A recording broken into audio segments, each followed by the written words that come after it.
The wind blew fast and hard, and pulled down anything that stood in its way. Nothing could withstand its fury. "Oh my!"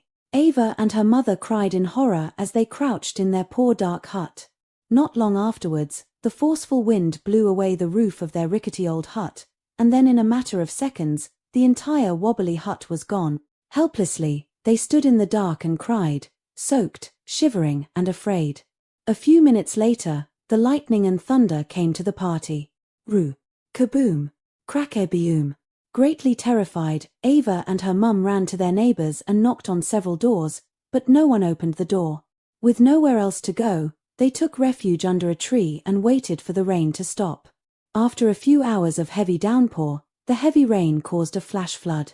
The surface runoff rose rapidly and the ground became a fast-moving stream. Avah and her mother clung firmly to the tree and watched helplessly as the water gradually rose to their waist. Suddenly, there was a loud sound, crank. It was the lightning. It had struck the tree and snapped off a branch.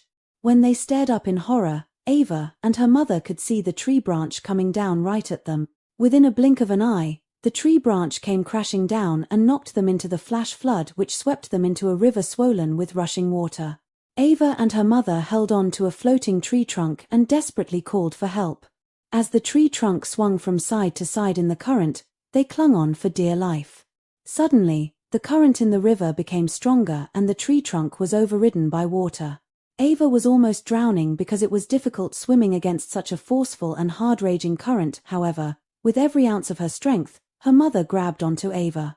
"Hold on, my daughter," she shouted, sobbing at the same time. "Don't ever leave my hand." Avah's mother was strong. She held on to Avah and never let go. They moved with the raging current until her mother was able to grab onto a low-lying branch of a huge tree by the river. After much effort, both Avah and her mother climbed onto the tree and safely got themselves out of the water. The next morning, Avah and her mother started on their way down the other side of the river. They were very tired and still trembled at the thought of their frightful experience some hours ago. Not long afterwards,